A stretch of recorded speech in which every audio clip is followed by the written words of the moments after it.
Irmãos, são dois versículos da palavra de Deus que serão os versículos base dessa mensagem. Está registrado lá no Evangelho de Lucas, capítulo 24. E nós vamos ler versículo 5, a parte B do versículo 5 e a parte A do versículo 6. Evangelho de Lucas, capítulo 24.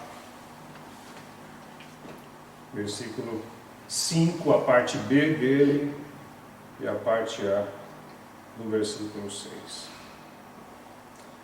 E diz assim a palavra de Deus.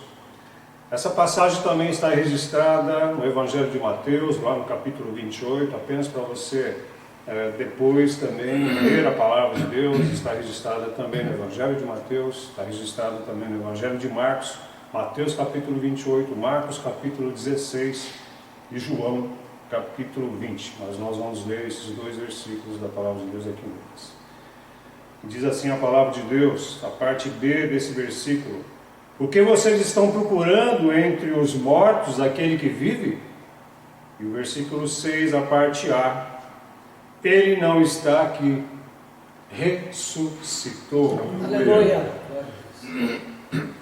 Essa foi a fantástica notícia, a grande notícia que os anjos deram às mulheres que foram ao sepulcro. Foram ao sepulcro com o objetivo, com a intenção de cuidarem do corpo de Jesus.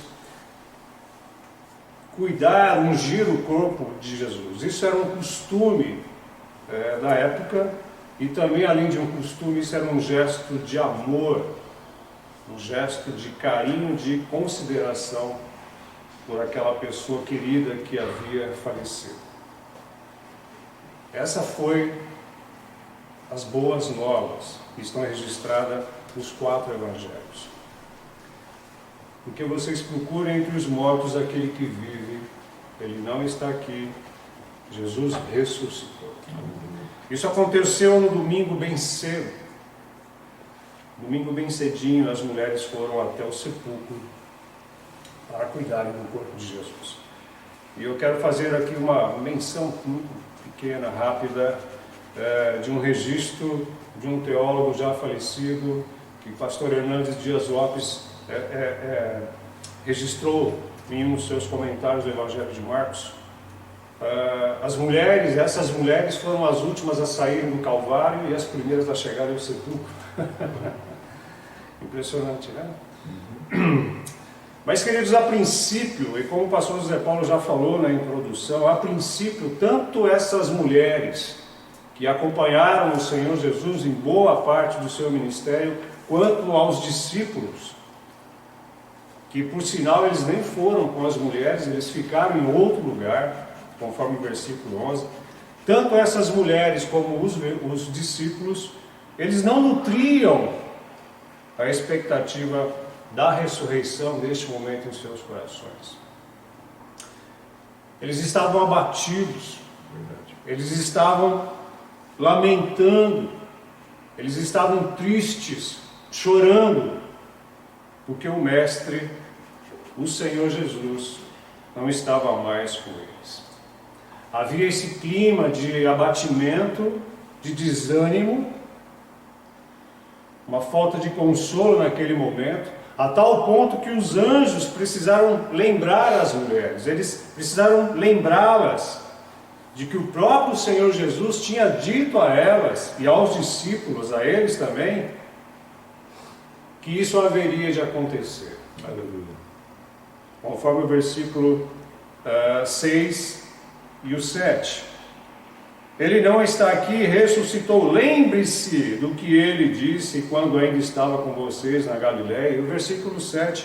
É necessário que o Filho do Homem seja entregue nas mãos de homens pecadores, seja crucificado e ressuscite ao terceiro dia. Elas não nutriam mais essa palavra cheia de esperança em seus corações devido ao grande abatimento que elas estavam, e também os seus discípulos. Havia esse sentimento de tristeza. Havia um sentimento de que tudo havia acabado. Queridos, é muito comum, durante esse período de Semana Santa até a Páscoa, é muito comum em boa parte das pessoas, elas se fixarem apenas na crucificação e na morte de Jesus. É muito comum, há um clima de tristeza, há sim um clima de comoção, há um clima de compaixão pelo Jesus morto, crucificado, e é fato, ele foi morto, crucificado, ele sofreu na cruz, por mim e por você. Mas há esse clima que se concentra e se fixa somente nesse momento, nesse fato histórico, o Jesus morto. Mas a grande notícia, irmãos, é que Jesus Cristo não ficou retido naquela cruz, Jesus não ficou retido naquele túmulo, naquela sepultura, Ele ressuscitou. Amém. Essa é a grande notícia da parte de Deus para nós, registrada nos 4 evangelhos, registrada na palavra de Deus. E eu quero ler com você, por favor, acompanhe, Atos capítulo 2, versículo 24. Mas Deus o ressuscitou dos mortos, rompendo os laços da morte, porque era impossível que a morte o retivesse. Amém.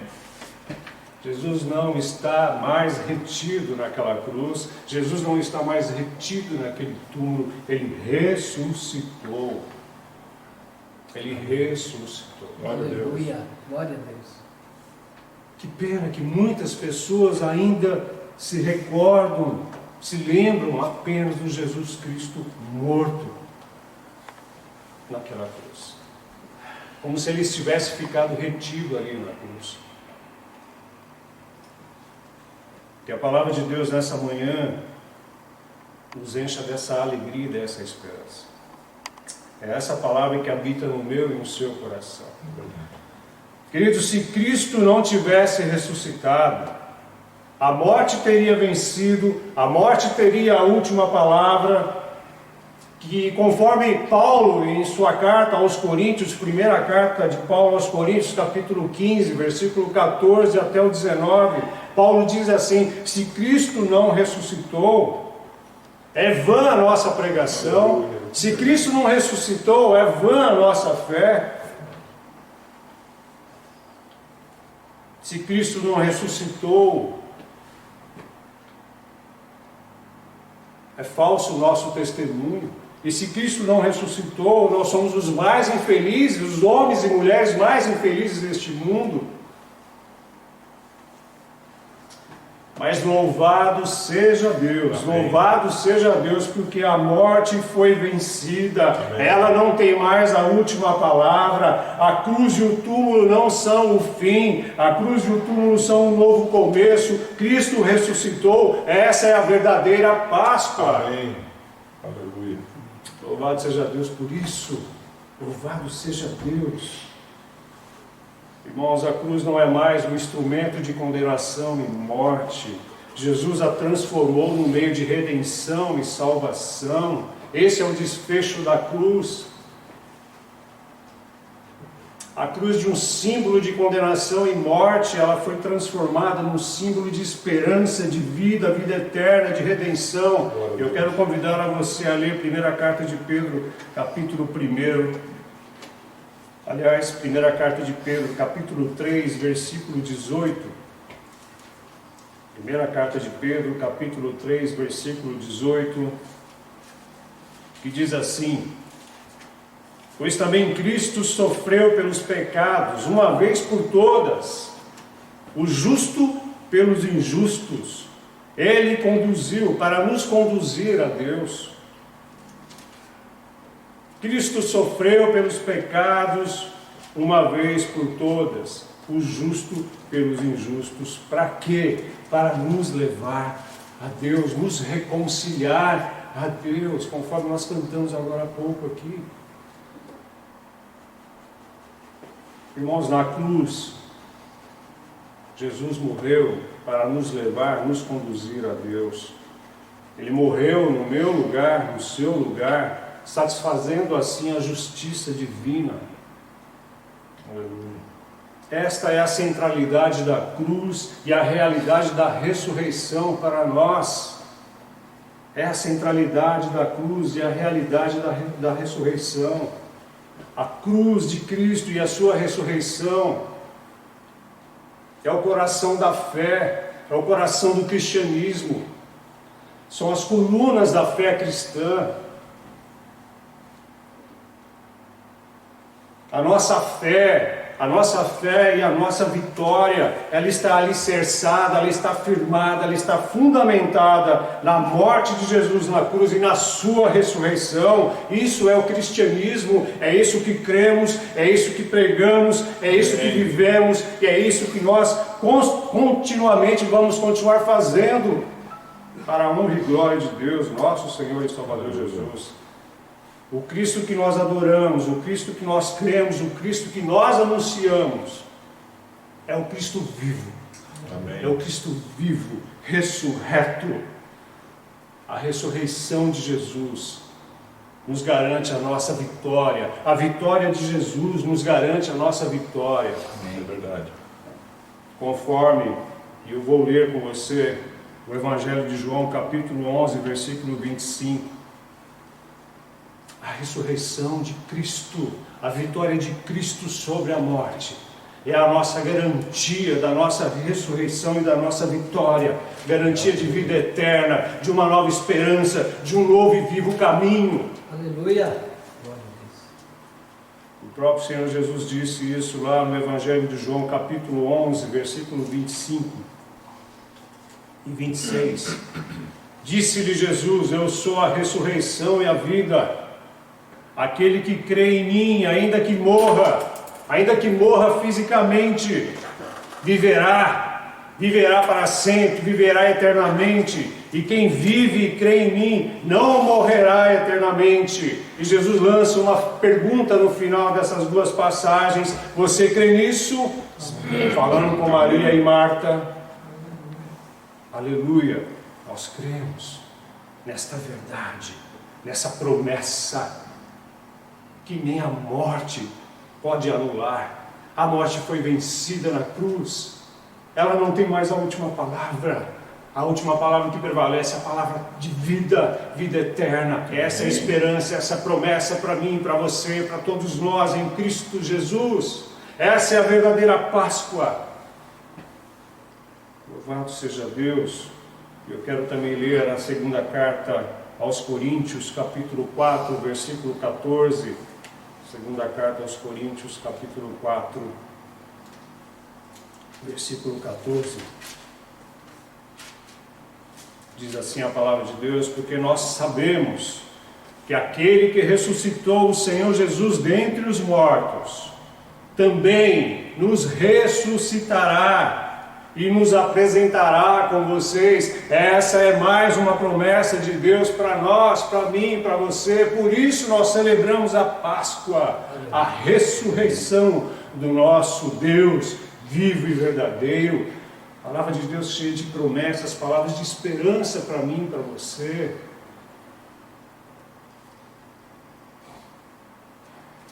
E nós louvamos a Deus por isso. Irmãos, talvez nas más notícias, talvez este momento que nós vivemos, os sofrimentos que assolam muitas vidas, muitas famílias, talvez tudo isso esteja ofuscando, talvez tudo isso esteja tirando de muitas pessoas a motivação e a alegria de celebrar a Páscoa. Mas eu quero dizer para você que nós, segundo as Escrituras, segundo a palavra de Deus, quero dizer que nós não celebramos apenas um evento histórico. Isso é histórico, está registrado. Isso é um fato real, histórico. Mas nós não celebramos apenas um evento histórico. Isso tem seu lugar na história. Mas nós celebramos a vida. Nós celebramos a vida eterna. Nós celebramos a esperança. Nós celebramos a vitória. E eu quero convidar você também a celebrar. Amém. Como o pastor José Paulo falou aqui no início, é o desejo do nosso coração estarmos todos juntos para celebrar essa grande vitória conquistada por Jesus Cristo na cruz do Calvário, por nós, para nós. Mas por hora nós não podemos fazer isso devido a todo esse contexto. Mas nós vamos celebrar. Nós vamos estar juntos no dia. E você pode celebrar aí na sua casa, com a sua família, celebrar a vida. Não apenas um evento histórico, mas a vida, uma realidade. A ressurreição do nosso Senhor e Salvador Jesus Cristo é uma realidade. Amém. É uma verdade. E nós tomamos posse pela fé dessa verdade. É isso que gera em nós sentido para a nossa vida, para a nossa caminhada, essa esperança, essa certeza e essa fé no nosso Deus, no nosso Senhor e nosso Salvador Jesus Cristo. E nós celebramos a Páscoa, celebramos a ressurreição de Jesus, celebramos a nossa ressurreição futura, com grande expectativa e com muita gratidão. Aleluia. Nós somos gratos a Deus pelo seu grande amor por nós, pelo seu plano de salvação em Cristo Jesus. Eu quero ler, finalizar esse momento de compartilhar da nossa palavra, dessa palavra, lendo a primeira carta aos Coríntios, capítulo 15, versículo 57. Primeira carta de Paulo aos Coríntios, capítulo 15, versículo 57.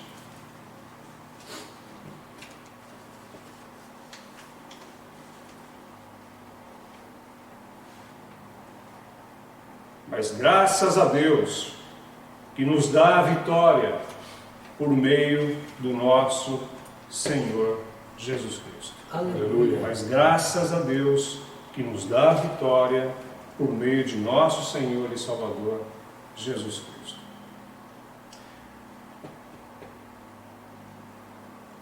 A verdadeira Páscoa, o verdadeiro motivo da nossa celebração, ela não terminou num funeral, não terminou num túmulo, não terminou numa sepultura, mas ela terminou com vida, com ressurreição, uma esperança, uma alegria renovada, uma esperança viva. E esse é o motivo da nossa celebração. Porque Ele vive, nós podemos crer no amanhã. Aleluia. Nenhuma outra coisa, nenhuma outra situação, nenhum outro contexto poderia transformar aquele abatimento, aquela tristeza daquelas mulheres, daqueles discípulos, em um motivo de grande alegria e de grande celebração. Nenhuma outra coisa, somente essa grande notícia, essa fantástica notícia de que Jesus Cristo ressuscitou. Amém. Esperança nossa, alegria nossa, expectativa nossa. Eu quero convidar você, queridos, a renovarem essa esperança em seus corações. Amém. Todos vocês, todos vocês, todos nós. Páscoa é a vitória de Jesus, Páscoa é a derrota da morte e Páscoa é a esperança daqueles que creem em Cristo Jesus. Aleluia. Amém. Deus abençoe você, Deus abençoe sua família, Deus te fortaleça, te encha de gratidão, te encha de esperança com essa palavra verdadeira, pois é a palavra de Deus, é a palavra de Deus. Amém? Amém.